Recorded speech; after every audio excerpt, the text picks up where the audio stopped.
Hi everyone, this is a bit of a different video where I had a long, in-depth conversation with Sean Seale from Upside Strength. Sean is a performance coach specialized in physiological testing, endurance training, and also respiratory training. So we dig into his background, how he became such a performance coach, mostly self-taught by absorbing and reading all the information that is out there. I thought it was very interesting. Then we also go into different aspects of programming for high-intensity sports, such as CrossFit.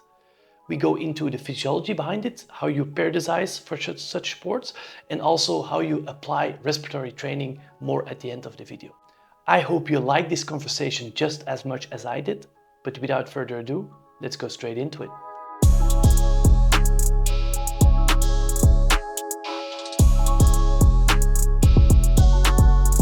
Hi Sean, nice meeting you. Good to see you back, at least online. Could you maybe talk me through your story? How did you end up in Switzerland and how did you become the performance coach you are to this day?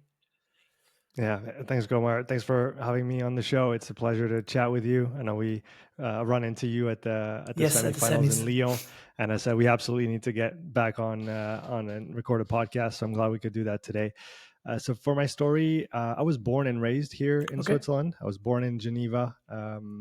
Grew up most of my childhood and teenage years here in Nyon, in the Canton Vaud, by how they call it, Lake Geneva.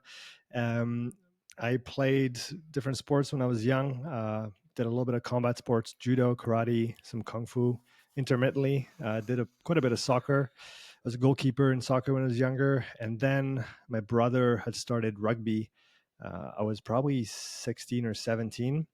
He was a couple years younger than me, but he had started. He loved it, and he said, "Hey, you should come and play."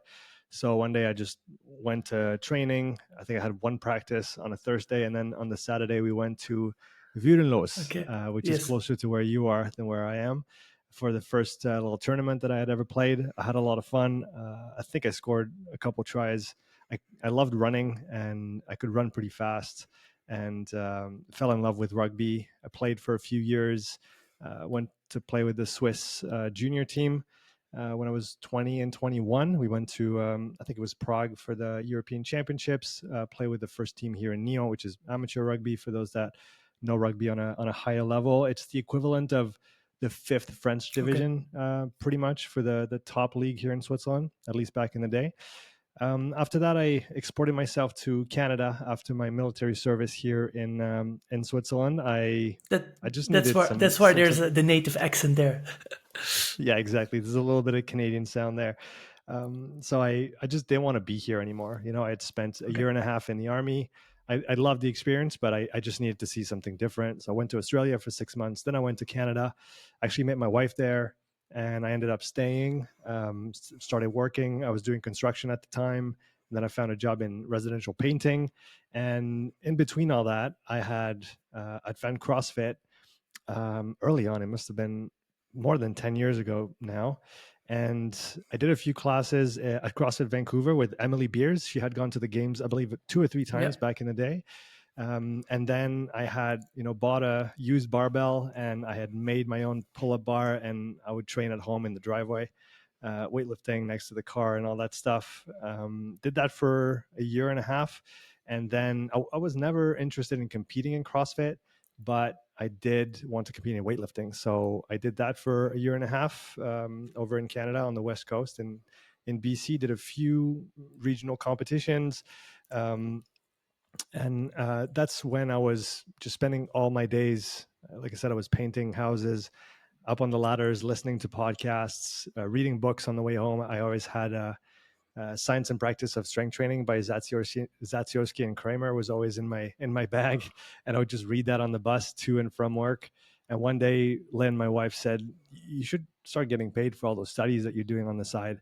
And I thought, you know what? I love sports. I always have, always will. Why not do something with it? And I actually stopped working as a painter. I challenged the what was it, certified personal trainer CPT exam with the NSCA, and started coaching 2 or 3 months later. Cool. Started with personal training with some friends, did some group coaching in a few gyms, and that was 9 years ago, I believe. Since then, I've been lucky to work in different sports, strength and conditioning for rugby over in Canada, a little bit here when I came back with our local team, worked with the Swiss Academy as well. And then I started to get really interested in the physiology of endurance.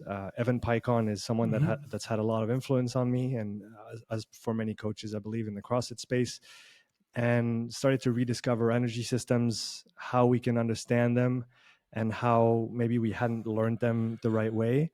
And that just pushed me to just dive into this world head first. I haven't come out of the rabbit hole yet.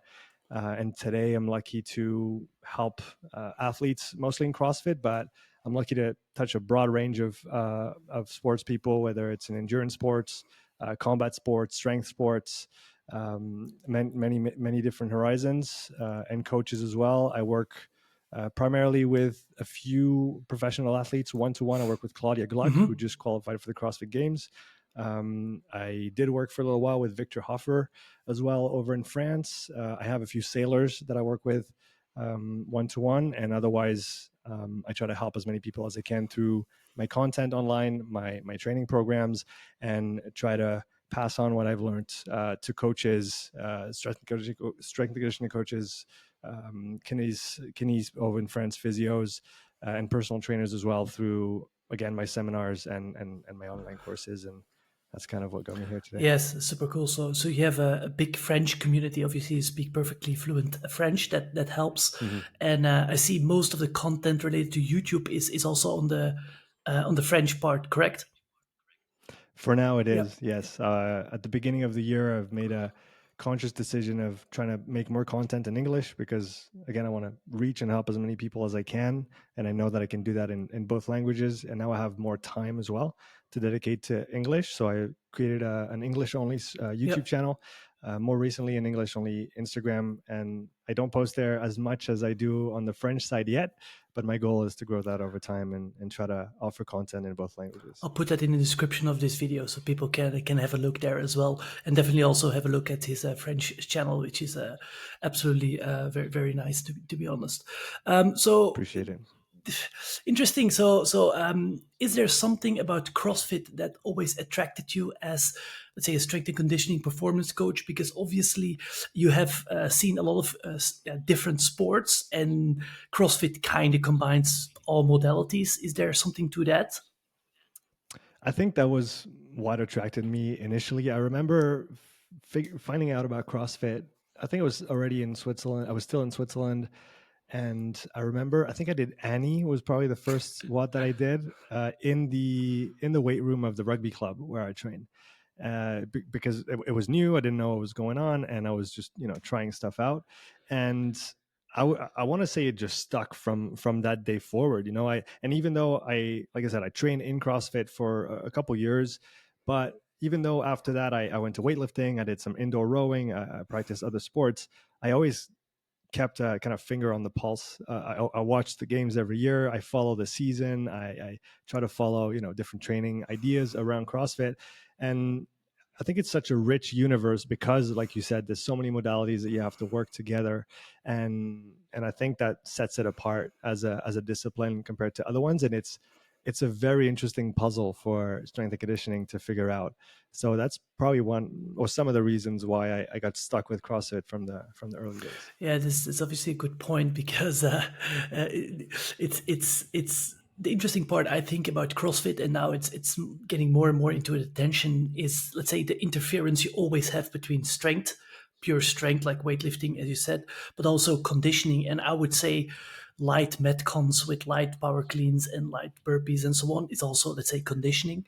And as an athlete, and to put the puzzle together as a coach or as a trainer, you want to avoid this interference as much as possible. What are your thoughts about that? Is it just go with the flow, like you just have to train CrossFit, which means strength first and then, let's say, some kind of conditioning? Or do you think it's actually better to separate those, or as much as possible, depending obviously on the athlete, I would say? I think it's very much going to depend on the context on how we're going to answer that question. For somebody who's just beginning and is getting off the couch and trying to get into shape, I think the primary consideration needs to be consistency. and that's going to be the key driver of change over time. It doesn't really matter what you do and in what order. I would argue that just doing is more important than figuring out what is optimal. The interference effect is something that's very much spoken about in the French community as well. Okay. And I feel like in general, there's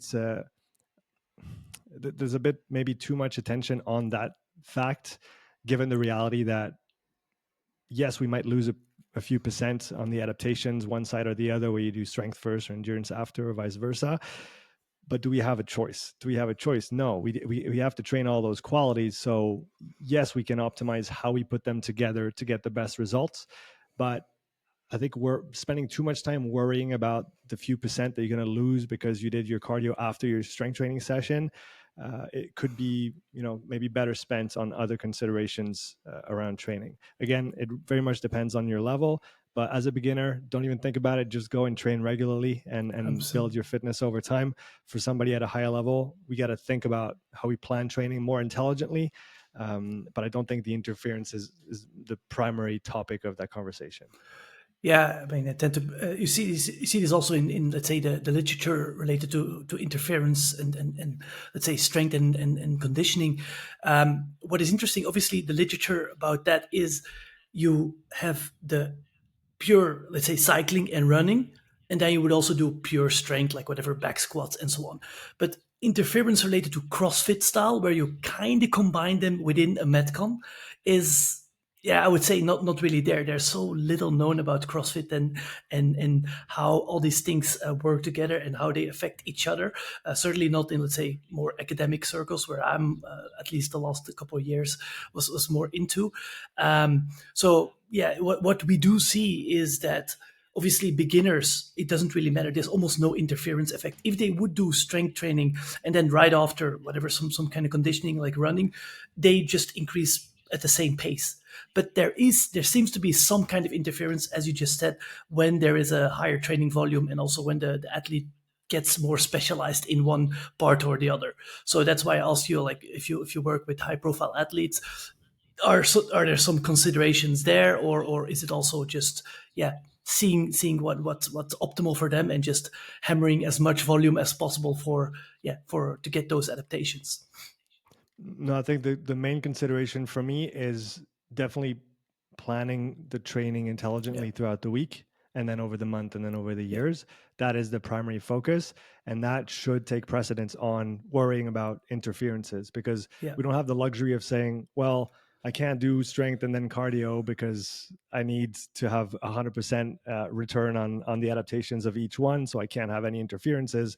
As you know better than me, elite CrossFitters train 2 or 3 times a day, multiple hours a day, 20 plus hours a week. And in that context, what you need to do is just be very smart with how you break up your training sessions, break up your training days, make up the difference. I think that's probably one of the most important aspects of planning for the elite CrossFitter is having a coherent weekly plan in terms of intensity distribution and volume distribution as well.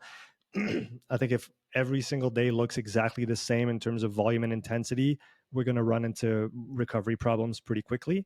So I like to approach that topic with a framework that I found early on reading about Charlie Francis's work with sprinters over in Canada.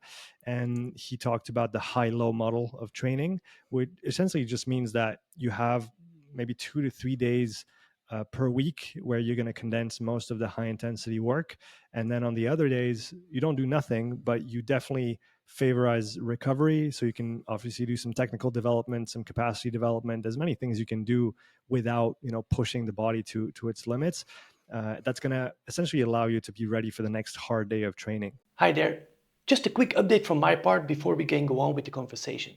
From my experience as a coach, but also as a scientist, I found that CrossFit programming sometimes lacks structure.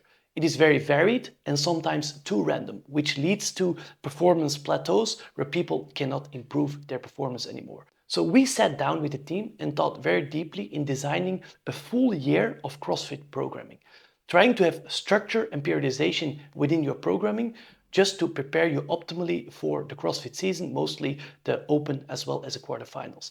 Then we also added some fixed programs where you have 8 to 12 weeks to really dial into specific aspects of functional fitness, for example, endurance or strength or powerlifting. Why? To really focus on those things while also maintaining your overall functional fitness. So if you are interested in checking out these programs, just click the first link in the description and use the code wod-science15 for 15% off of all programs. There's also free sample weeks for every program available. So if you want to help out the channel and also get fit along the way, this is a good opportunity. All right, let's go back into the video now. We see that to maybe an extreme extent in the Norwegian method, insofar as how it's organized, where you have 2 double threshold days and then you have 1 high intensity day. So they have 3 essentially high intensity days in the week, and everything else is low intensity, is strength training, is coordination. But we see that come out in the overtraining literature, where essentially it seems like what the body doesn't like, and more broadly what beings here on this planet doesn't like. Why do I say this? It's because that was first studied in horses, and they looked at horses and they tried to increase the intensity of a few sessions in the week, and the horses got faster and faster. But when they tried to push all the sessions of the week together at the same time, essentially giving no variation between one day and the next, that's when they started seeing overtraining symptoms in the horses. And it seems like we see something similar in humans. Not that it's been expressly studied, because ethically it's a little difficult to push someone over the edge for research purposes, but we just see it as a general practice. Even in elite cycling, for example, where they train many hours a week, they still only have 2 to 3 very hard days on any given training week. Obviously, outside of the Tour de France that's going on right now, where it's 6-7 days on 3 times in a row. But otherwise, there's a real consideration for just not going balls to the wall every single day. This is something that you can get away with when you're a beginner. And I believe this is because you have a tiny little engine when you begin. And so even if and I'm not pointing the finger and being mean with this, if we compare the capacity, the work capacity, the intensity capacity of a beginner versus an elite CrossFitter, as a beginner, it's like you have a small car with a small motor, and you can press as hard as you want on the gas pedal. You're not going to go very fast. The problem becomes when you have a huge engine and now you try to press the gas as hard as you did when you were a beginner every day.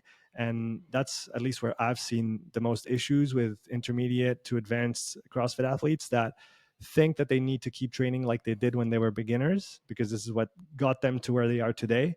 But I don't think that's what's going to get them to the next stage. So getting back to the initial question and the initial answer, I think trying to plan the week intelligently in terms of where we're going to put most of the intensity, how we're going to manage the volume, and all the different elements that we have to work on. This is where the real conversation is in regards to planning for the elite CrossFitter. I think you make a very nice analogy related to the engines there, because what we've seen, and also where we've posted on quite extensively the last couple of, let's say, weeks, is that this all relates to this zone 2 training, right? Like volume accumulation to build the capacity for, let's say, high intensity work. And what people sometimes forget is that actually the studies that show, for example, that you can improve your capacity to aerobically produce energy is also happening with higher intensity training. Maybe not. It's just total volume of training. You see, so it doesn't have to be specifically in zone 2. Maybe sometimes people forget or overlook that. Obviously, it's easier to do this in zone 2 because it's less stressful, as you just said, on the body.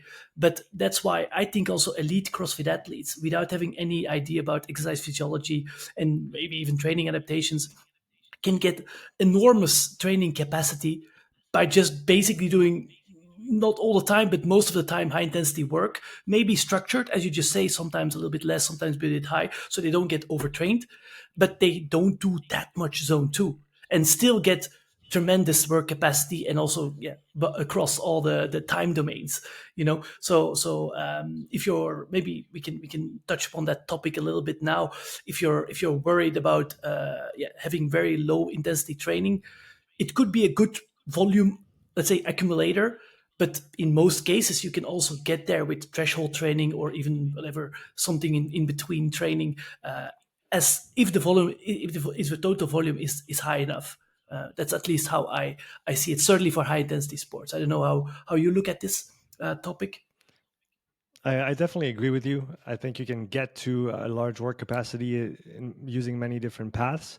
And my Yeah. perspective on low intensity training, specifically for CrossFit, but also more broadly for the athletic population over the last few months, is I think as a species, we have dropped our activity levels tremendously over the last couple hundred years. I think a stat that I saw was that 200 years ago, the average activity level of a human being was between 6 and 8 hours. Physical activity, whether it's on the farm, in the garden, doing labor, and I think that reflects a lot in our ability to essentially just produce work. And in the context of any sport that requires high work capacity, if you were very active when you were young, if you played sports your whole youth, multiple hours a week, maybe even multiple hours a day, because when kids are outside and they just play, they're just running for hours. And if you have that It's crazy. background and then you go into a high, into a high level sport, you have that background Yeah. of activity. And I think that is very, very important. So the more I move forward, and the more I would say that low intensity training might be necessary for those that didn't do that when they were younger, or had a period in their life where they were very sedentary and they lost their work capacity, they lost their activity capacity, their physical fitness in general, due to that. And low intensity training is one way of maybe filling that Filling the gap gap. Yeah. that has been growing over time. So I agree with you that not everybody absolutely needs it. Not everybody needs insane hours of it every week. But I do think that for people that have never done low intensity training, and I was one of those people before, when I was doing indoor rowing, all I knew was zone 4 and above. There was nothing below that Interesting. ever in my training. And it worked until it didn't, Yeah. right? It worked great until I hit a wall and I couldn't recover properly and I hurt myself. And then that dragged on for other reasons. But I think that knowing how to use low intensity intelligently, whether you need a lot right now or not, is a feature of being an athlete, is a feature of being somebody who cares about their body, cares about their sport and their progress over time. I think somebody should be competent across the intensity spectrum. And if you don't know how to, manage your intensity at a low pace, then that's probably something you could, gain from. I've got many examples in that domain, but I think that's a good starting point. Yeah, reminds me of all my discussions with Lucas Esslinger. You probably know, is a Swiss games athlete from, let's say, an OG 4 years, 5 years Yes. ago, and he won the marathon row. So in the games, there was one time crazy Dave Castro moment where they put up a marathon row, which is like 3 hours and a half of rowing. No one in the CrossFit world had ever sat longer than 20 minutes on the rower, right? Certainly not Lucas Esslinger. And the guy, he trained always super high intensity, was super strong, typical CrossFit style. And he won it. He won and actually the pace was tremendous. I think at 154 for the whole, of 500 meters for the whole marathon. I mean, as a background in rowing, that's quite incredible. You need some engine, you need some capacity for this. I remember giving him some last minute nutritional tips because otherwise he just didn't know properly how to fuel. So. And that's maybe to your point, but he was active, he was sportive his whole life before also CrossFit. So and then together with all the volume he trained, although it was likely close to threshold and above, it just helped his whole capacity. And obviously he's also very genetically disposed and could also perform very well in longer events. But if you're, as you say, an athlete, maybe we can talk about that later, that maybe has some delivery problems, so it cannot deliver sufficient amount of oxygen towards the working muscles because high muscle mass and just not that hard, that high cardiac output, then there could be, let's say, a plateau breakthrough with additional low intensity volume of whatever 10 to 20% of the whole training hours. That could be something that you can think about with your coach, and yeah, we have to think about this intelligently, but not always everyone needs that, for example, I think. I want to come back on what you just said, Gomar. I think Yeah, it was a great point that is not considered enough when we talk about, planning for different athletes, even different levels. But I think one thing we have to consider is the predispositions of each athlete, of each person. And we can talk about, fiber type distribution. We can talk about what you've done your whole life as a sport. Somebody who was a swimmer for dozens of hours a week for many years in their teens is usually going to be really good at gymnastic endurance. That's a fact, and that's simply because of what they did in the past. Like you said, somebody who already has a very endurant type of profile, so maybe a bit more slow twitch fibers, will inherently have more endurance built in. But people that are more powerful, like you said, more muscle mass, more type 2 fibers, more fast twitch, more explosive, usually better on the small or short time domains, they could probably benefit a bit more from endurance work if it didn't come with the initial package. So I think yeah, that yeah, athlete profile is an important conversation, and that already gives us a good starting point to decide, okay, what kind of training do you need based on what you're made for. And it's usually going to be the training that you're not doing or that you haven't done for a while, because you usually prefer doing things you're good at. People that are good at long endurance event, which will usually, go towards that. People that are good on the short stuff will usually stick to that. So I think for me, the first kind of reaction is always, let's go and, fill the gaps and work on the stuff that you haven't really done, because that's also where there's the most potential for progress. The body adapts to what we confront it with. And if you bring something new to the table, then it's a new stimulus. And so the response will be bigger, essentially at the yeah, start, especially at the start. And obviously, the more you do of something, the less returns you get because of that accommodation principle. But if we can go leverage those kind of unexplored areas in your fitness, we should do so. And that will, give you a better overall base, broaden your fitness a little bit, and that can sometimes be the key that unlocks the next step in your evolution. So I think that point on what you're made for, what you're made of, is an important discussion point in that context. yeah. And I think for people who are listening and let's say are good athlete, average athletes, RX athletes, it yeah, if you want to, let's say, get to the next level in your fitness, and you really are dedicated, it might make sense to seek help on a more individual level, in my opinion, because exactly what you just said, it's just very hard to know for a, let's say, or to just follow a general program and then get, yeah, you probably get better, but there will be some plateau phases there. And if you have someone who actually knows what he or she is doing related to programming and also knows your background, then everything can get accelerated. And yeah, I worked for 1.5 years in my local gym as a coach, and I saw this all the time. It's so unbelievably clear every time. People who dedicate 8 hours of their life, 10 hours per week of their life towards CrossFit, and with the intention to become better, but just, yeah, get stuck. And it's fine. They probably will be healthy and much healthier than the general population. So it's fine. They also won't be, let's say, games athletes. That's also true. But still, like if you dedicate that much time in something per week, and also quite some money, certainly in Switzerland, then I would think, yeah, okay, seek some advice from people who know what they're doing, and yeah, more on an individual level. I think that could help for many people. I'm not sure if you agree with that one. I definitely do. And sometimes all you need is somebody else to tell you what you already know Yeah, and hear it from a different perspective.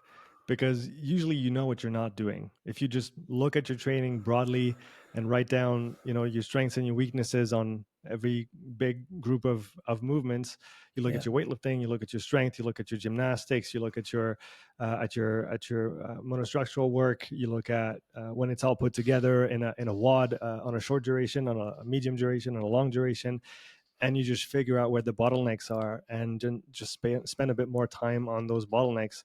And sometimes when you're, just going at it every single day, and you're not taking a bit of time to reflect on that more broadly, it's hard to kind of see what you need to do. But having somebody from the outside, either on an ongoing basis, like you mentioned, or even just sometimes for a one-time consult, and say, okay, this is what I'm doing. These Yeah, are my weaknesses. How do I get better? And just having that outside yeah. input, maybe more of a neutral perspective on what you're doing, can help you say, okay, I knew I had to work on it, but now that he or she said it, okay, I'm going to do it. And usually if you go through with it, give it 2, 3, 4 months, you're going to see some significant improvements. Yeah, relate to that. Maybe I won't make a lot of friends with this, but I see more and more gyms affiliates, CrossFit affiliates, mostly I'm talking about, shifting towards having no or almost no availability for open gyms, or much less for members. I'm not sure it's a great development. Maybe from a business perspective it is, but from an athlete's development perspective, it's probably not, because you really, I would say, even when you are a 50 percentile open athlete, so just average human being, you could, yeah, benefit from at least 1 or 2 hours of specific work that is dedicated for your specific weaknesses per week. And then you can do still five workouts or 4 workouts per week, fine. But I think everyone, if you want to improve, at least should do a little bit of open gym. And even on myself, I'm not the biggest open gym guy. I see it as well. Like now I start to do more and more open gym, and my progress is there. Yeah, it's just everyone is different. Everyone has different levers, different body type, different background. And yeah, if you wanna improve a little bit, yeah, you need some open gym. So that's why maybe a, a friendly reminder for most of the affiliates: please give the members some possibility to also do a open gym related to that. Yeah. I fully agree with what you're saying here. And even though being, trying to be conscious or conscientious of the logistical limitations of owning a gym, running a gym, and everything that entails, Yeah. I think for your members' development, like you said, for them to be coached during a class, that's obviously fantastic and highly necessary in a discipline like CrossFit. And then giving them those open gym times, not only can you work on your weaknesses, but more broadly, you're becoming more independent. And I Yeah, think this is something we should all strive towards and I drive agree. people towards in training, is making people able to train themselves. Because yes, coaches are necessary, especially when you have a performance objective, especially when you're a beginner and you just don't know what you're doing or how you're supposed to do it. But I think if we can all move towards being more independent with our own self-care and physical care, we can all, that can go a long way. I have a concrete example, not in the realm of CrossFit. A client that I had personal training, his name is Roy. He's in his late 60s now, and we started working together probably about 7-8 years ago now. No, sorry, he's in his 70s now. In his early 60s, he came to me, he said, I never did any type of training. I run a lot, but I have a few kilos to lose and I'd like to learn how to lift weights. And so he came in. Obviously, his doctor had told him you can never do a squat because you have no more cartilage in your knees, and this whole kind of thing. Um, Obviously, 2 years later, he was squatting with weights and he was feeling great. And today he still runs a few times a week, and he still trains at home. He has a little home gym that he set up over time, and he trains 2 or 3 days a week, and he has his little routine because he understands how it works. And he's not competitive, he's not on a high level, he's in his 70s training 4, 5, 6 days a week by himself because he understands the process. Yeah, And I think that yeah. if we can all move towards more of this, even though it's not pushing everybody to work out by themselves for the rest of their life, that's not the point, but just a bit more independence. And I think those open gyms and getting people to think critically about their own fitness and their own development is very, very positive. Yes, and that's sometimes what's lacking. And I mean, gyms are always talking about retention percentages, right? Like how many people leave the gym and come in the gym. And I don't know exactly. I was in this coaches congress in December, and I talked about, I think 10% is a good number. So out of 100 members, 10 go away, let's say every month. And I think, I don't know exactly. It's not rocket science and also not exact science, but a large percentage of those people would leave if they feel that they're just hitting a plateau or they don't really progress with CrossFit. Although they do certainly in the first months, and also everything is new. But yeah, being a little bit more independent maybe is also increasing your retention time or retention percentage, and that's very important, I think, for any gym across the world. So that's maybe also an important point to consider. Yeah, absolutely. So talking about training background, let's say there's a person coming to you. Let's talk about a young male or female that has some aspirations to do well in CrossFit. All right. So what do you do? So do you test them on beforehand? Let's say you do a test battery to see where their weaknesses are, or do you do it differently? How and if you do tests, which test would that be? Because that's a Yeah, question I get so a lot, and maybe our people are interested in this. it's a good question. I'll start with the test because that's definitely a question I get asked quite a bit as well.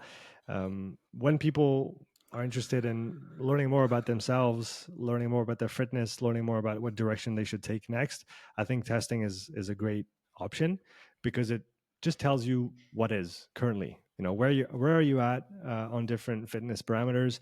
I know you have a very extensive battery of tests that you conduct with CrossFitters of different levels, and I'm excited to ask you those questions on my podcast a little bit later. After the coffee. I do after the coffee and the carbs. We have to reload between the Exactly. two podcasts. We talked about that before. Nutrition is key, folks. For the testing, I started doing the testing early on only with Moxie. That's the only tool that I had initially, and that's again Evan that got me into this in the early days a few years back. And since then, I've kind of built Quick interruption. Could you Yeah. explain a little bit what Moxie is for the people who don't know? It's the OG of the NIRS sensors, but what is maybe Yes. exactly NIRS and how do you use it? Because that's Exactly. a cool point, I guess. It's a very interesting device, I think, if you want to learn more about how the body works. NIRS stands for near infrared spectroscopy, and it's a way of measuring non-invasively the balance between oxygen delivery and utilization inside the muscle. So it's a little sensor that's smaller than the thing that holds my bank cards here, probably half the size. And you just put it on the muscle, and essentially it's a light that goes into the muscle and all the tissue and refract back up.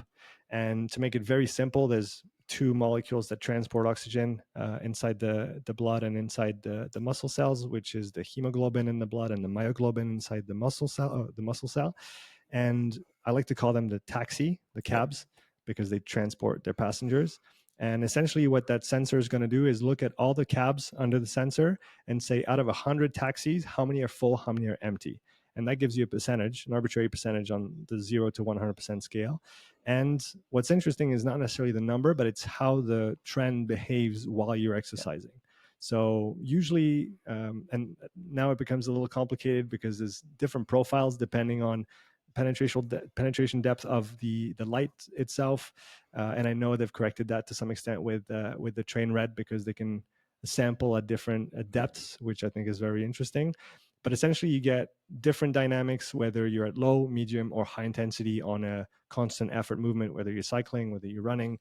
And so that's what I started using early on in my testing. So my testing framework was kind of based around the Moxie ideas early on. So I used a 5-1-5 test. Yep. We did 5 minutes of constant workload, 1 minute rest, and then we repeated that same workload for 5 minutes. Then we did a minute rest, and then we went up in terms of intensity, and we did that maybe 4 or 5 times over about an hour.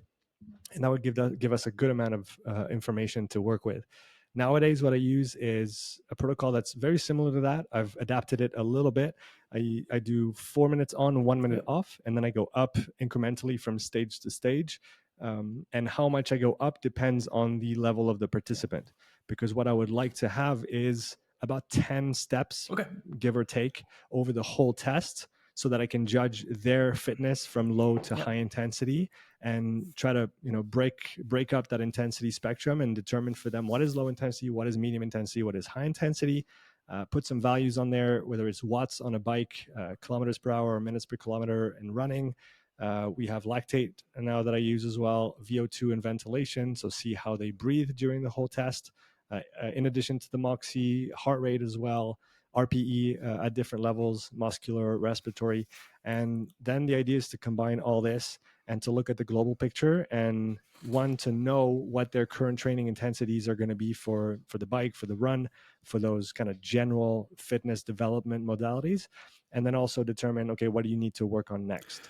So that is one starting point for people that I work with, is come do a test. Let's see what's going on globally, and then we can kind of go from there. So you're talking mostly about, let's say, conditioning, endurance type exercises, correct?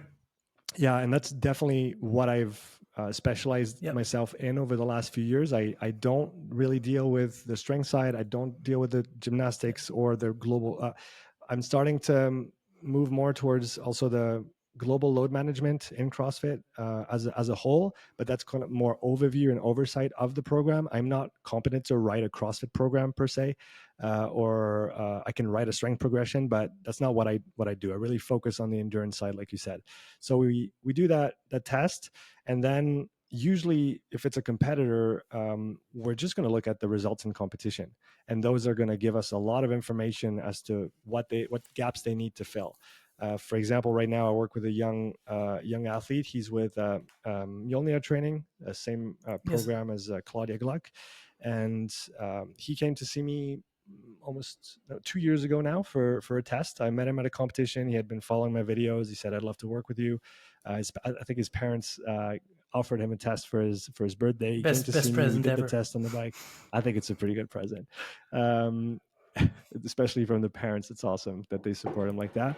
And he came to see me. We did a test, and then I gave him a basic, bike training progression over a few months.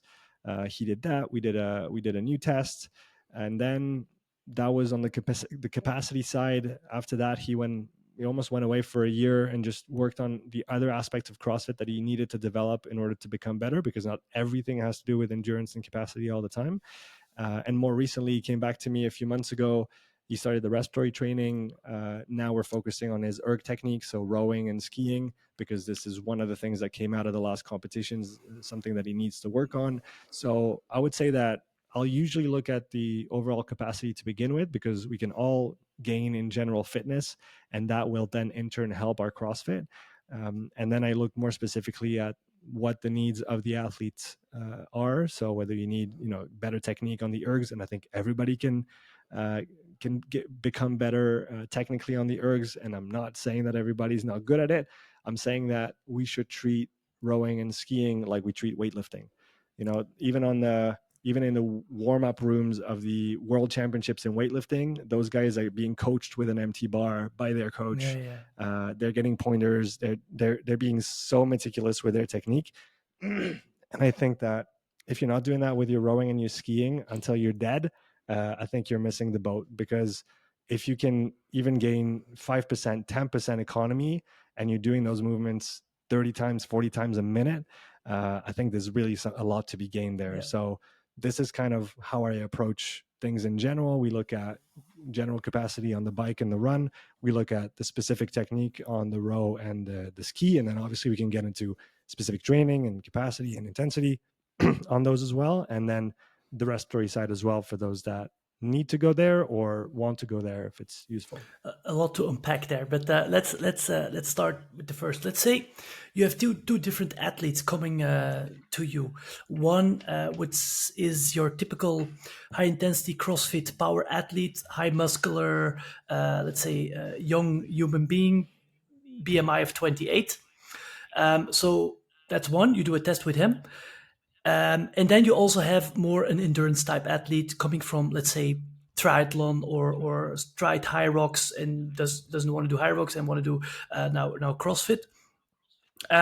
If you do a test in general, what would be the differences between those people, and how could you then use that information to train them, let's say, differently on an erg? A very good question. So the powerful profile that you mentioned first is usually going to have a higher high intensity capacity. Yep.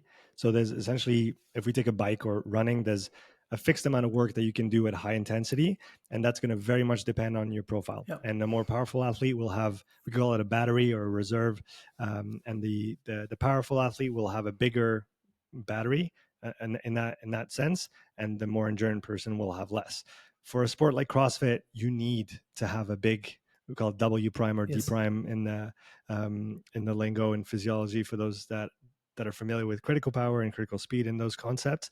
And I think you need to develop that if you want to then be good at CrossFit, because the time domain of 90+% of of the workouts is going to be in that window of 3 to 15 minutes.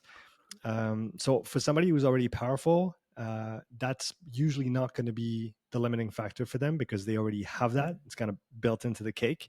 So what they're usually going to be lacking is endurance and recovery capacity. So for them, we'll tackle, like I said, their weaknesses, and we'll go towards low and medium intensity training because that's going to kind of broaden, like I said, their athletic development, make them a more holistic athlete. And that's usually going to have a good transfer then to their training.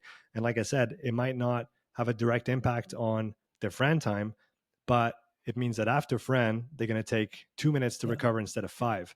And that matters a lot within the training itself, within the training day, within the training week, within the training months, within the year. I think that's what's fascinating about recovery. And that's something that I learned just through doing it and applying it when I started prescribing medium intensity work, tempo threshold work to those CrossFitters. And they came back and they said, I feel like I recover better during transitions inside a workout. And I was surprised because I thought, well, it's crazy that it might apply to even, seconds of recovery when you're jumping off the rower and going to the barbell to do your thrusters. It seemed like that was even enough time for them to notice the improvement in recovery. So when I say it's fractal, recovery really applies to all levels. It applies to, between reps, between sets, between movements, between training sessions, between training days. And what I see usually is that more powerful athlete, they have a harder time with volume, and tolerate not doing the volume, but recovering from the volume. And for those that know what I'm talking about, if you get to Wednesday evening and you're already at the end of your life and you wish that the training week was over, then maybe you need more capacity. Maybe you need a better recovery, and that's going to take you to Saturday. And that way that all the work that you're doing, you can actually absorb. That's what's important, because doing the work and getting tired, everybody can do. But can you actually leverage that training to get better? I think that's the real question to ask. So that's for the more powerful profile. They need more recovery, better endurance. So we're going to work on that. And conversely, the endurance profile that already has that, it's built in, and they've developed that through their sporting practice over the last few years. They're going to need usually some more high intensity work, or even some very high intensity work. And so we'll work through a progression with them to get them there, maybe to allow them to tolerate more high intensity work. And that just takes time and training, just like the other one as well. So essentially my basic philosophy is, like I said, in the first instances, just broaden the spectrum and kind of fill in the gaps. If you're good at high intensity, work at medium and low intensity. If you're already good down there, then work on the high stuff. And then let competition demands dictate what you're going to have to develop next.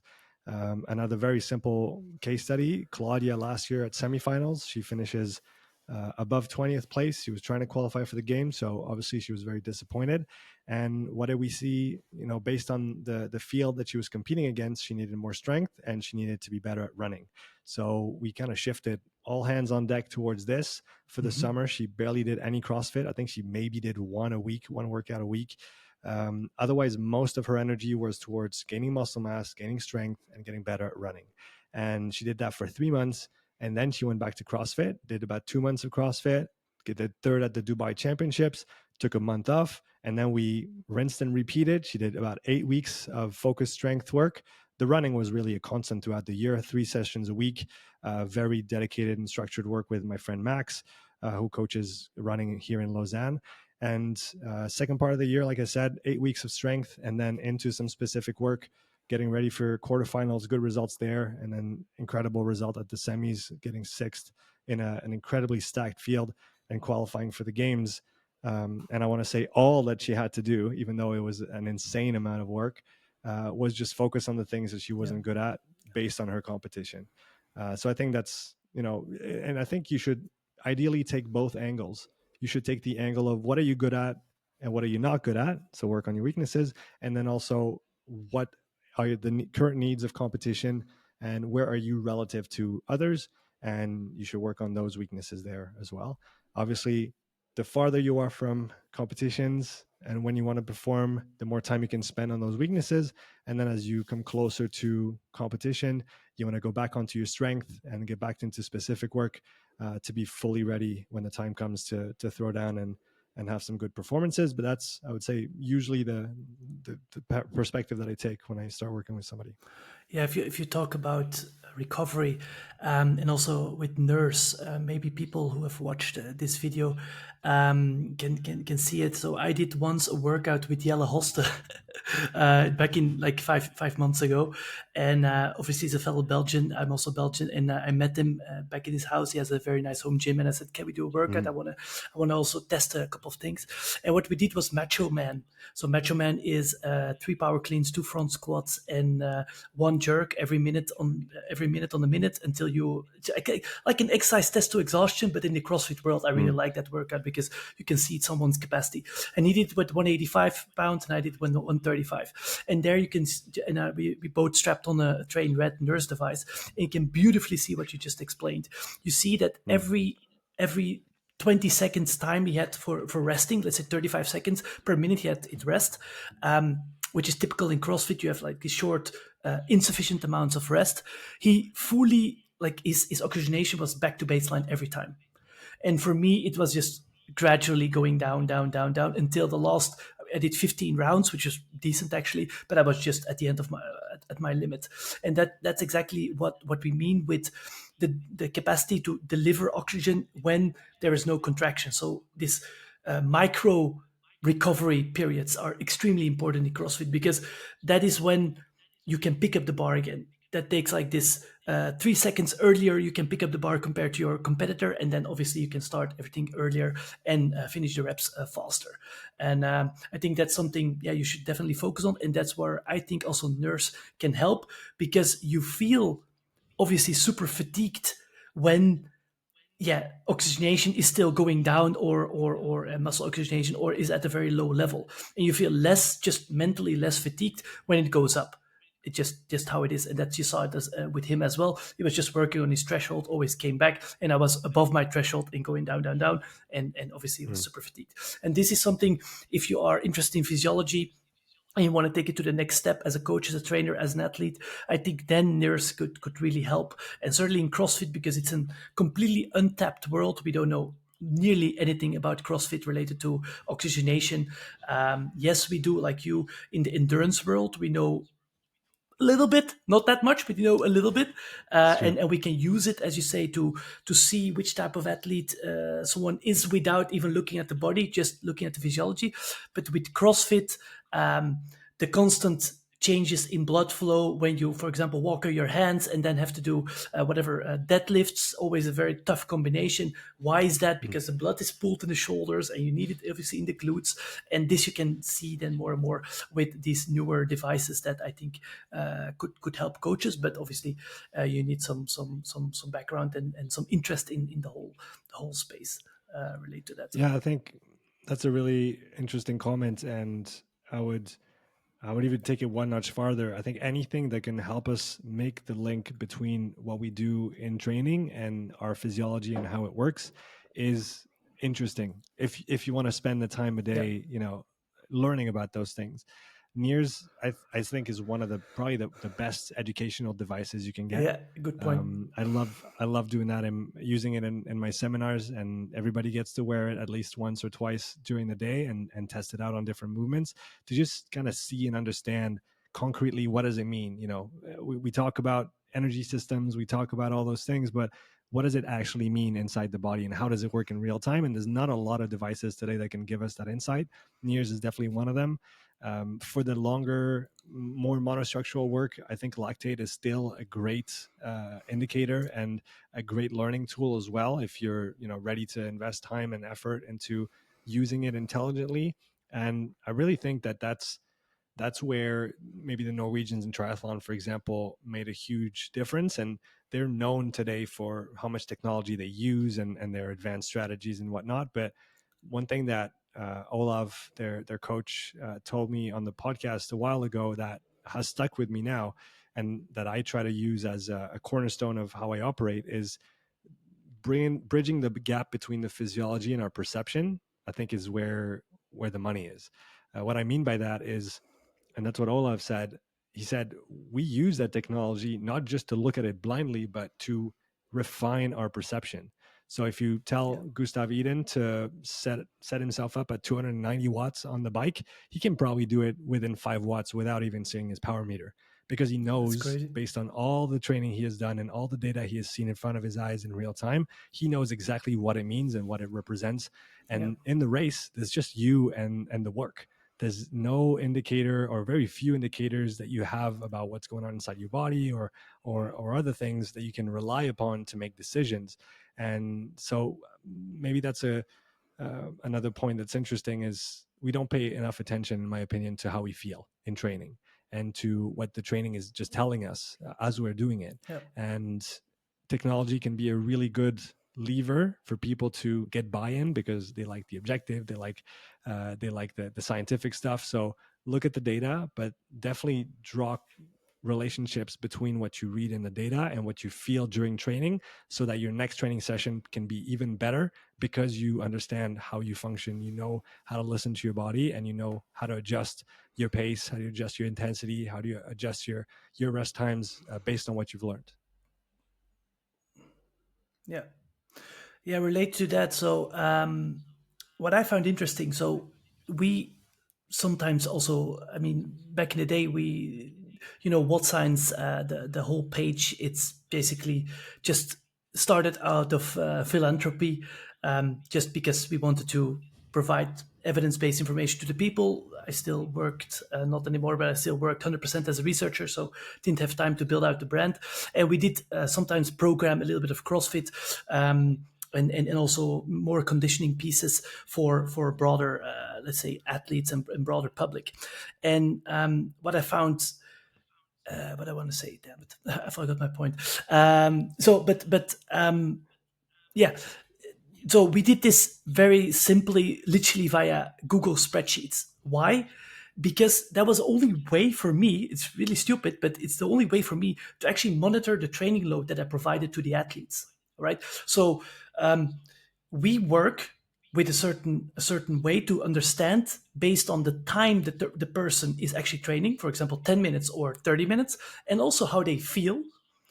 Then we can guesstimate their training load throughout the week, throughout the season, exactly as you stated in the beginning. And when I went to, let's say, online softwares where you can, that people who program CrossFit use to provide programming, this didn't happen. This didn't exist. I found it always very interesting. It just, it's like a spreadsheet.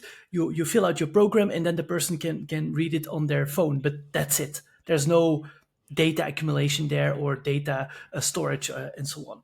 And so that was my question a little bit. How do you, if you program for higher profile athletes, do you take this into account? Do you try to monitor their overall training load?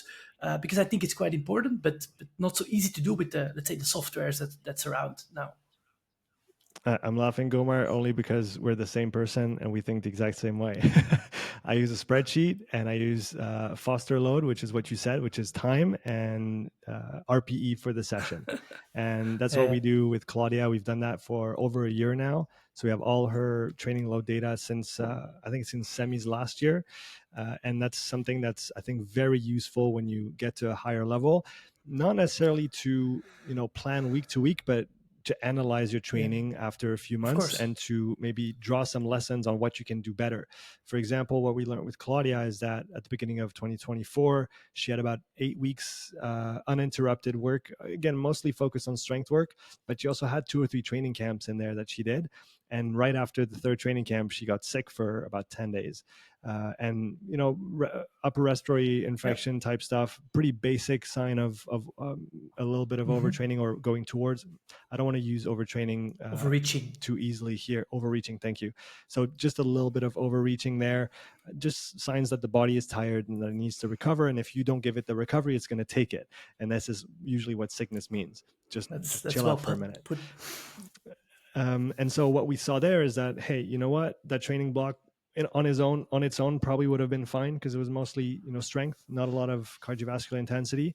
But with the training camps in there, the stress, the travel, that was a little too much. So next time, let's try to plan that intelligently and not do too much, because obviously the athlete wants to go to the camp. It's fun to go. It's very enriching for them as well. It's a great experience. But what is the cost? I remember Matt Fraser always saying, I hate to travel, because when I travel, I don't control my environment. I lose recovery time, and I don't like that.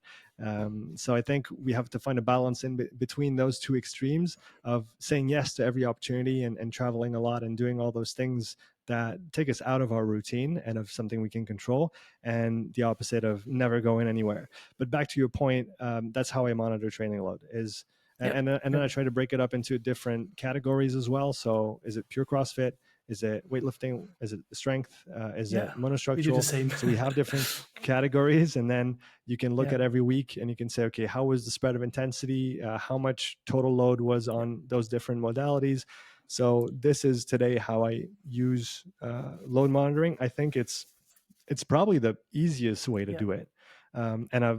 What's fantastic is that it works regardless of your level. So do you need to quantify your training load when you're a beginner? You don't need to, but if you want to, it could be a fun exercise. We started doing that with my son-in-law, who just started, training again. He's super busy with school, so in the last few months he hasn't been able to, but now he wants to get fit, and we have a little home gym just here. So he does a few sessions here. He started climbing at the gym, does a bit of cardio here as well, and we just started writing down his sessions. And every time we write time in minutes and then RPE at a 10, multiply the 2, that gives you your load. And then we just look at the spread over the week. And if today an easy session for him is maybe 300 units of load, then maybe in a week or two we can aim to get 400, 500, 600 for a session. And that's going to be an interesting way of seeing his training volume and intensity vary over time and increase as he gets fitter.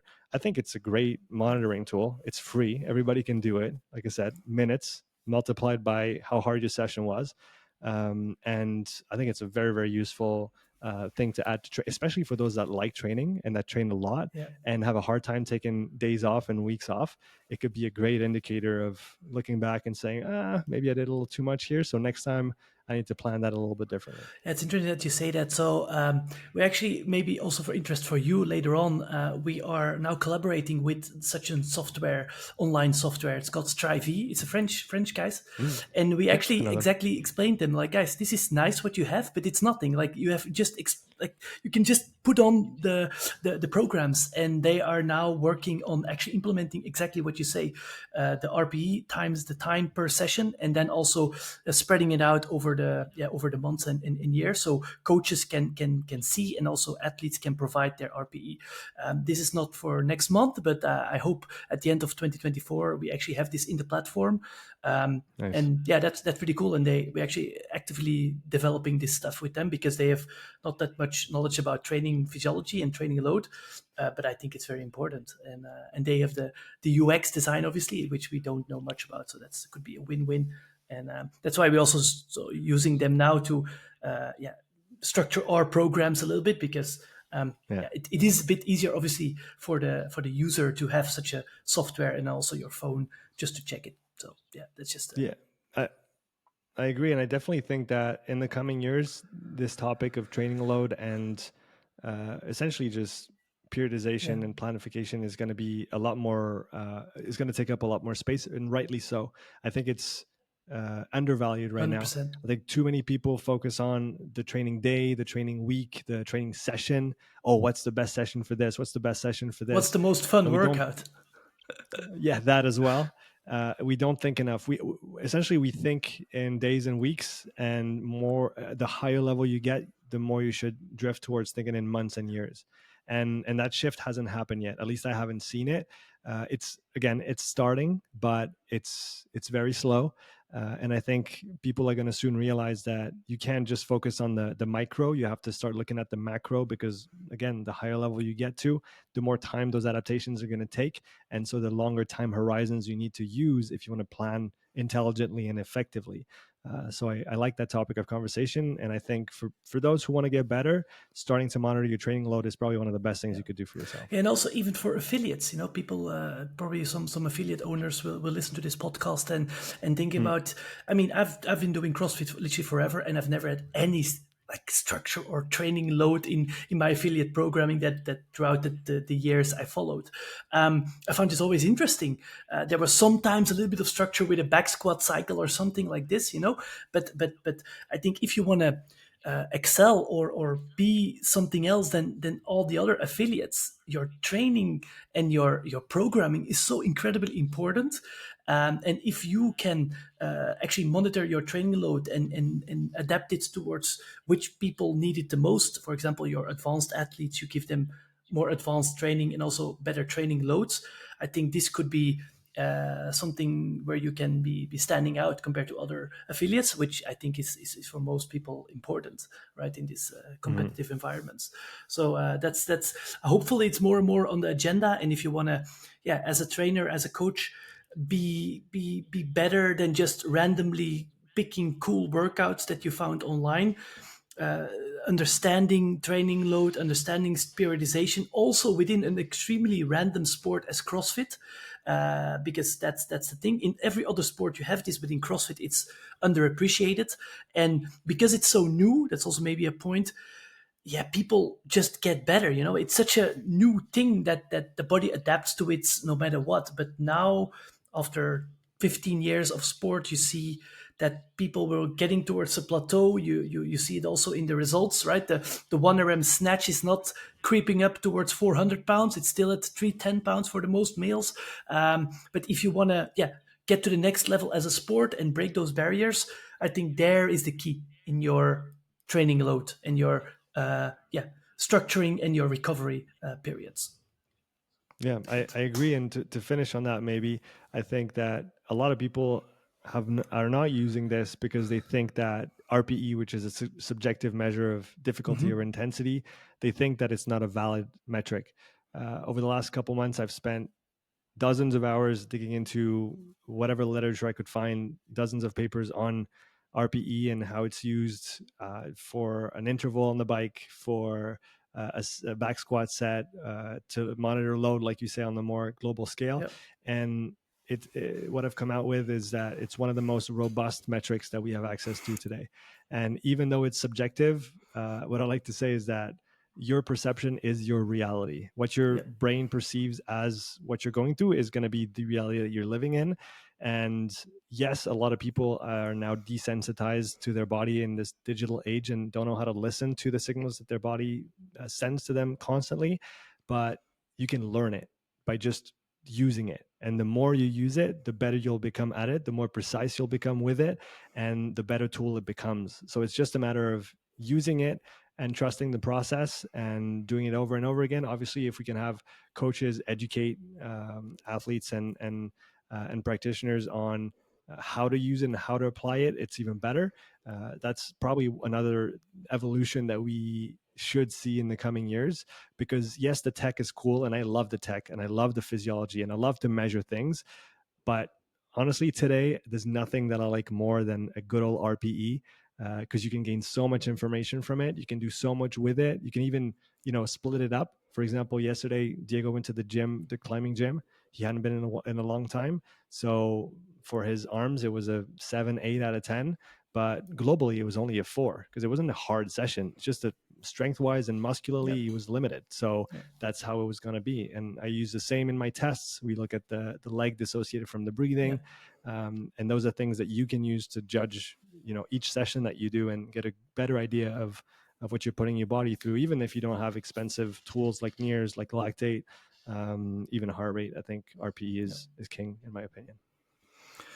All right, Sean. I think you're very much on point there. Last question, because it's about something that I don't know much about, and I'm also to learn here, right? You are specialized in breathing techniques, right?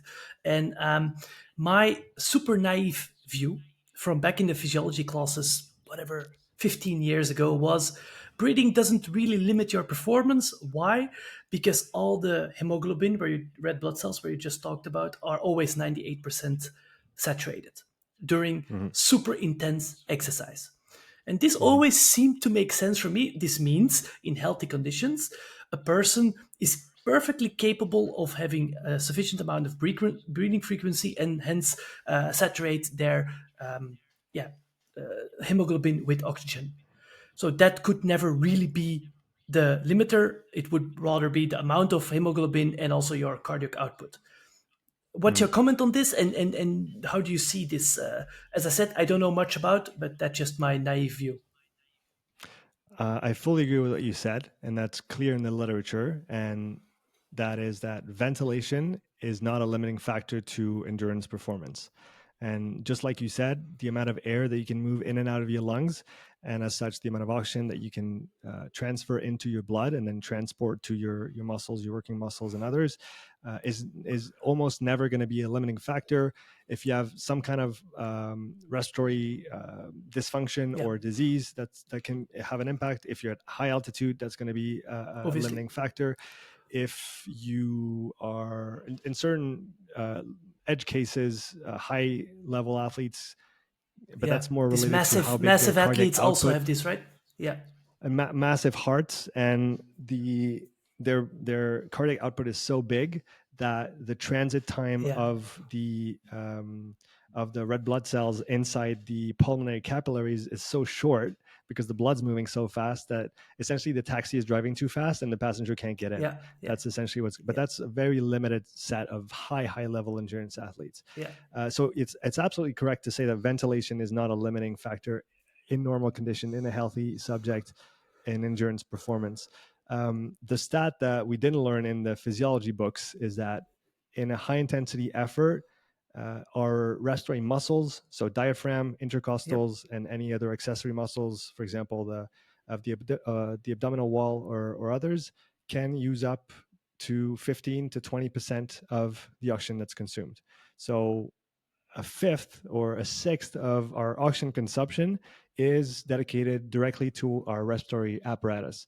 And what's interesting with those muscles is that they're muscles like other muscles. And what can you do with muscles? You can train them. You can make them more endurant. You can make them stronger. You can improve their range of motion. And that is a performance factor in and of itself, if you consider the amount of oxygen that they require at high intensity. Another aspect of this, and it's right back to our prior topic with RPE and perception, how you breathe impacts how you feel you are exerting yourself in terms of difficulty. So essentially, the heavier you breathe, the harder it's going to feel. And that's kind of going on two topics. The previous one here with the 15% VO2 of the respiratory muscles is more on the economy side, on the physiology side. If we can make those muscles work better, cost less, be more endurant, be stronger, we're going to be able to save some of that oxygen and push it to the working muscles. And if we can control our breathing better, that's the second point, we're going to be in better control. And everybody knows, depending on the workout that they did, the moment they lose control of their breathing is when kind of all things go to shit, and it becomes a lot less fun than it was before. And what I've seen in practice is if you can combine those two, so increase your coordination of breathing and how you manipulate your breathing and control your breathing, and you can render your respiratory muscles and apparatus as a whole more resilient, more endurant, stronger, you're going to see some interesting carryover in terms of performance. And there's a good review that came out recently. A colleague of mine, Tomek Kowalski, published it. I can send it to you after if you put want. it in the description so people can read it. Yeah, it's a free access. Thank you, Tomek, for the great work you put into that, which gives a really good overview of the benefits of respiratory training. And again, there's different types of it. I think right now we're still very dogmatic in our way of thinking of breathing, because those that have maybe practiced or studied the Wim Hof method, they're going to say this is what breathing is, and then those that use respiratory devices and resistance devices are going to say, oh no, this is respiratory training. So I think it comes in many forms and shapes, and we have to appreciate that the respiratory system is probably one of the most fascinating one from a physiological standpoint, because it connects to all the others. How you breathe is going to influence how your heart beats. How you breathe is going to influence what happens between your ears, right? Your nervous system is directly connected to your breathing, and your breathing patterns influences your autonomic nervous system, and so on and so forth. So if we can just maybe develop and gain a better understanding of how all those things interact, and how we can, through training, through some simple exercises, some more advanced exercises, develop that aspect of our physique, of our body, of our fitness, I think it's going to be beneficial. Again, I don't think everybody needs to do it tomorrow. For example, I go back to that example of Matteo, that young CrossFit athlete that I've been working with now on and off for a while. When I saw him the first time, he asked me, "Oh, should I do respiratory training as well, in addition to the bike training?" And I said, "You know what? Not yet, because not that you can't benefit from it, but right now, your muscle RPE is much higher than your respiratory RPE. So this is definitely the thing to tackle first. So let's work on this first." And now it turns out, after a year plus of training, now he feels like his breathing is limiting him a little bit, depending on the events that he's doing. So now we've included the respiratory training. So I think it's another training tool, another modality, and you don't have to do it right away. For some people, they might never, need it. But I find that practically, if anybody feels like they're restricted by their breathing during training or during competition, and or if they're interested in the 1%, the 2% that you can gain from those additional modalities, then it's interesting to go in and work on that. And definitely people that have respiratory restrictions, asthma, etc., it can be very, very beneficial. I had the example with Emma Tall. She was a high level swimmer. She's tried every respiratory protocol in the book, and more recently she did my Breatheway program, and she said it's the thing that's helped me the most. We talked about it on the podcast when I had her on.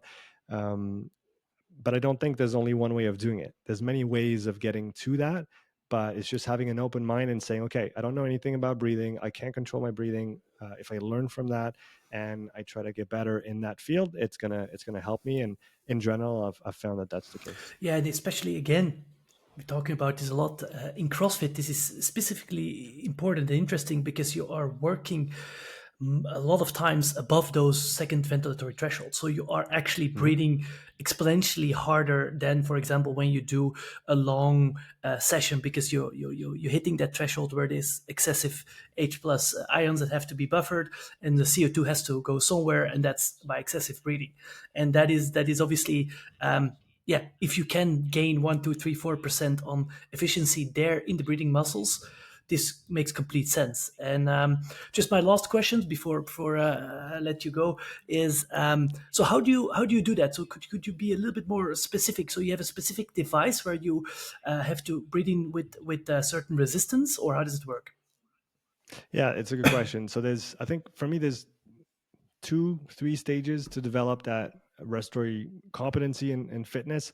It definitely starts with just controlling your breathing, understanding how the body works in regards to breathing. So my favorite exercise, I always go back to this, and that's always what we start with: lie down on the ground, put one hand on your belly, one hand on your chest, and then just play around with breathing. So can you make the hand that's on your belly go up without the hand on your chest going up? On the next breath, can you do the opposite? So the belly stays low and then the chest goes up. And then can you breathe into your belly on the inhale, pause, imagine you have one of those beach balls under your hand in your belly, and now while you hold your breath, you pass that ball from your belly up to your chest. So now we're playing with different respiratory muscles, or muscles that are going to control your rib cage and the position of your thorax, your torso, and those are very useful exercises to just gain an understanding of how breathing works and how we can better control our breathing. Think of it as more introspective work, where when you go out and you do a workout, you're not going to really think what's going on inside your body, but here you can really reflect and be more detailed with what you feel. So that would always be the first stage. And that exercise that I just mentioned, you can decline it in dozens of different ways. You can play left to right. There's many great things that you can do. You can also just go on YouTube, search any guided breathing exercise and work through this. I think any perspective you can gain from how to control your breathing is going to be positive in the long run. So that would definitely be my number one advice. Then we can go towards, like you said, respiratory devices. There's 2 big categories there, and I think that's important to understand. There's resistance-based devices, the Aerofit, the Power Breathe, and others. And then there's the volume or coordination or frequency-based devices, which the Breatheway Better is the one that I use. A Swiss company used to have one on the market way back, the Spiro Tiger. They went out of business. It's not available anymore. I think there's one that's coming out of NIRS training in the US, but I don't think it's hit the market yet. But anyway, we have those two categories, and you can think about it as resistance devices are like strength training, and the breather better is more like endurance training for the respiratory muscles. And what happens with the resistance is that, as the name says, you impose a resistance to the breathing. There's different mechanisms depending on the device, but basically it's applying load to your respiratory muscles. And the main reason why I don't start with this, it's because of the interplay between volumes and pressures. The more resistance you apply to breathing, the shorter the breath is going to be. Meaning that just like if you put a very heavy bar on a beginner's back, they're not going to go all the way down because they can't coordinate all the way down there. First, they have to learn with minimal load, full range of motion, and then we build up to the heavy stuff. For me, the breathing is the same. So first priority of business is controlling how you breathe and how you control your diaphragm and your different breathing muscles. Number two is going to be maintaining that full range of motion and then developing coordination at different frequencies. So I want you to be able to take a full breath, 10 breaths a minute, all the way up to 40 breaths a minute, maybe even higher than that. And once we've explored that whole range, once we've developed essentially some capacity in maintaining good mechanics of breathing, obviously in a controlled environment first, and then we can progress to more difficult situations and positions. Then we can go to the resistance devices and add that resistance. And what shines through Tomic's recent work on that review paper is that, and what I'm moving towards is we're going to see, periodization of respiratory training just like we see any other training, meaning that you're going to do maybe 8 to 10 weeks of coordination work, and then you can have a couple week deload where you just do a maintenance session here or there, and then we're going to move to maybe a 4 to 6 week resistance block, and we're going to work on that, and we're going to have some carryover between one phase and the next, and then we can maybe have a more introspective phase where you go more towards the calm breathing, meditation almost level of things, because that is also something that athletes can learn from, because they know how to be on, but do they know how to go off? And I think the on-off conversation is another important one. And essentially just cycle through those different blocks throughout the year and just keep building on that capacity and that strength and that awareness and that coordination over time.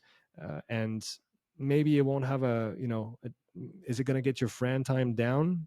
I can't say honestly. But what I can say from my experience and the athletes that I've coached with this is that it is an interesting addition to training. It's not 10% plus on your bars. It's not, take away 50 seconds on your metcons, but it's one aspect of training that if you're not leveraging at some point when you need it or when you have to, because you're looking for the 1%, the 2%, it's definitely something to go towards. Yeah, as we say a lot on this channel as well, like if you want to improve in CrossFit high intensity sports, efficiency is everything. The least amount of oxygen you consume for the most amount of ATP production, or at least movement that you can do. And this is not only keeping the bar pad close to your belly, but also breathing efficiently and actually spending less oxygen towards your breathing and more towards actually moving your muscles. So that's I think for most people that are in any range within the CrossFit, even High Rocks space related to their level, movement efficiency is the number one, the key factor. It's even more important than your physiology, VO2 max, and so on. And yeah, breathing, I think could help there as well. So that's cool. I didn't know much about that, so I learned something. That's always good. So Sean, where can people find you on the internet, and how can they contact you? Yeah, thanks, man. It was a great time sharing with you and exchanging ideas. And thanks for having me on the podcast. So you can find me on Instagram and YouTube mostly. Upside Strength. Great name, by the way. Upside Strength or Upside Strength. Great name, by the way. Thank you very much. Upside Strength. That's just a great name. I appreciate you. Either on YouTube or on Instagram. Like I said, I just recently launched an English-only YouTube channel and English-only Instagram channel. I'm pushing more and more content towards those, so I encourage people to go check it out there. Also, the Upside Strength podcast, anywhere you want to listen to a podcast. Some are in French, but others are in English. I must have probably more than 100 episodes in English at that point, probably 120, 130 in total. So there's definitely stuff to be listened to there if anybody's interested in endurance and physiology and everything that turns around sport performance. Cool. Super interesting conversation. Thank you. And we have to do this again very Thank you. soon. Whenever you want. I'm always Perfect. open. Thanks a lot, Thanks, man. Sean. Bye-bye. Take care.